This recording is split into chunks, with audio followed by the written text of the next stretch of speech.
You're watching NBA Today, presented by ESPN Bet. They say a picture is worth 1,000 words, but I think you can sum up these photos of LeBron James with just one: frustration. And I can understand why after watching the Lakers visiting the Hawks last night. We're going to pick this one up in the second quarter. Blame Dylan Brooks for this one. Well, you can't blame LeBron either. Cuts to the basket. Austin Reeves finds him a nice little alley-oop jam there. What a connection from Reeves to James. A ton of space for LeBron to elevate on that one. And then, though, on the other side here, DeJounte Murray finds Trae Young for the three. The Hawks up by 9 at this point. Going ahead to the third quarter here, Perk. The Hawks up 15.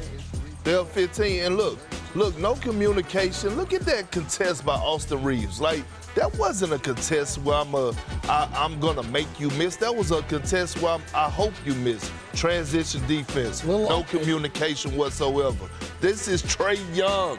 Trae Young. The Hawks are up by 15 headed into the fourth here. This is early fourth quarter. The Lakers down 10. LeBron James, look at this. He runs down. Face down block. Bogdan Bogdanovic.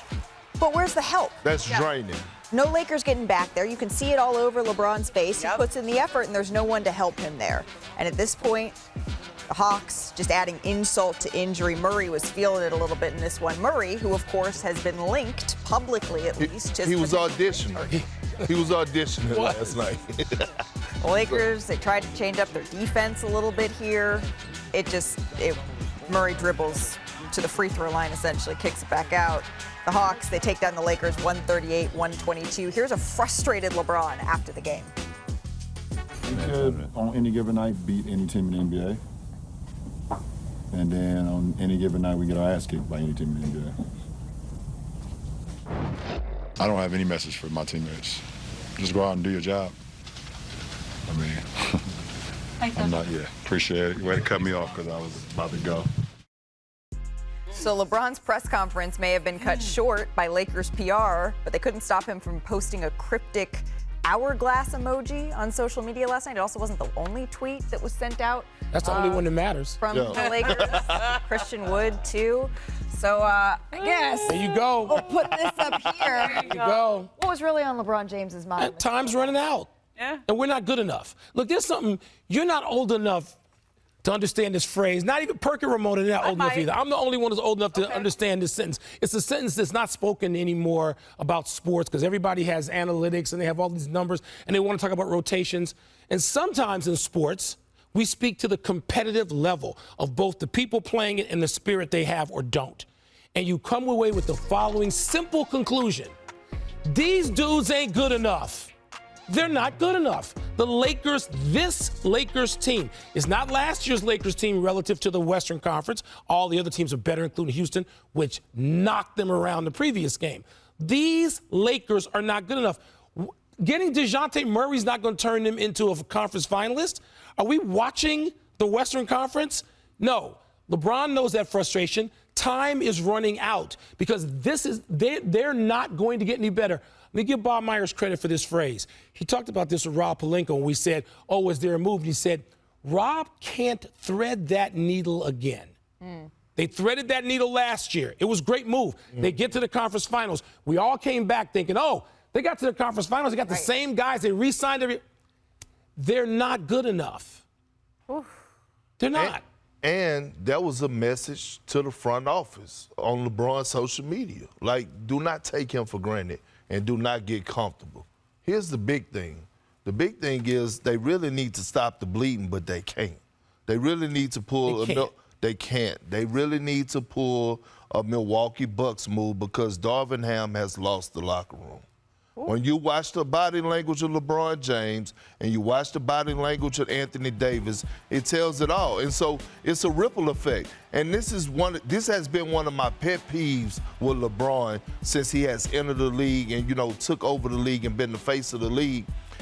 His body language, when things are going bad, affects his teammates so bad he don't understand. And then all of a sudden you see Christian Wood, right? Go out on his social media, which I don't know. LOL on social media at the same time that the starting lineups were announced. He said that it had nothing to do with that. That it was after getting your behind kicked by the Rockets and then getting spanked and stomped out by the Hawks, like you're a team that's fighting for your lives right now. and actually fighting for your livelihood, right? Like, because I think LeBron is past that stage of conversation with them. Like, when they get to that point, like, you got to be worried. Okay, I'm going to be the other side. I'm sorry, Mike. I know you were definitive in saying they're done. They are not a regular season team. They're just not. Well, are they going to get to the postseason to show something? All they have to do is get there. We saw that last year, right? This is not a team that is built for the regular season for 82 games, night in and night out to rack up wins. This is a team that is built to get in to maybe the play-in, to this, if they're lucky, up to a 6th seed, and then you can avoid the play-in. But when they get in the playoffs, let's go down the West standings. In a 7-game series, who do you like? Like, outside of Denver, I think they could beat anybody. They're not beating the Clippers. They're not beating the Clippers. They beat them twice this year already. That's before. No. They're not beating the Clippers. They're not coming close to beating the Clippers. That is before. Or disband the Clippers. Beat them when LeBron was out the other day. Ramona, you make a great point about what they're built for. And by the way, psychologically, what they're built for, what they want to have That's why they happen won the and take bubble, on. one of the reasons. Yes. Team, but That's a great point. For that. But this is not the same Western Conference as last year. That's weird. Everything's fluid. Right? It's not just that the Lakers aren't good enough. You've had these other teams take this jump. I hear what you're saying. And the old person in me who doesn't believe young teams do anything in the NBA playoffs, I want to say to you, they would beat Minnesota. They would beat Oklahoma City. I want to say that. Yeah. You know what? I'm every night when I watch them lose games like Houston and Atlanta. Here's what was concerning. Their defense the last few games has been abysmal. Like, when Why you is it watch gonna them, get better? and that they have good defensive players. They went back to more of an offensive-minded team in that starting lineup with Austin Reeves and D'Angelo. So you're Russell. going puzzle again. Yeah, Vanderbilt is on the bench. He's been playing better. But their defense is what got them to the Western Conference Finals, and they're not playing a defensive-minded group out there right now, and they're getting their butt kicked. Like, I mean, Malika, that highlight that you showed of LeBron with the chase down block. Yeah, that was bad. And no one is around. That's effort. Right. Yeah, that speaks to what you're talking about, Perk, in terms of the effort and connecting this. Yeah, but we also believe could pull on this team. But we also could pull up some clips where LeBron wasn't getting back in transition as well. And so the old soul in me, now we all was old enough to hear this line or came up under this line. You play with fire, you go get burnt. Right? You don't touch that stove, it's gonna burn you. Now all of a sudden you gotta touch it. That's what the Lakers are playing with right now when you say they're not built for the regular season. Like it happened last season. Yep. But, like, that's not going to do it again. Like, these young boys are coming. And part of the concern is in the immediate, right? Just look at the Lakers' schedule right now. It doesn't really like the next game. Their next games, their next 3 of the next 4. They're against teams in the top 3 of their conference. Look at this. In Boston, Boston's 22-2 at home. The hottest team in the league is the Knicks. Okay, then you visit the Hornets. That's a game that you really need to take seriously. And then you come back home the day of the trade deadline. You face the defending champion Denver Nuggets, and then a day later, back-to-back against the New Orleans Pelicans.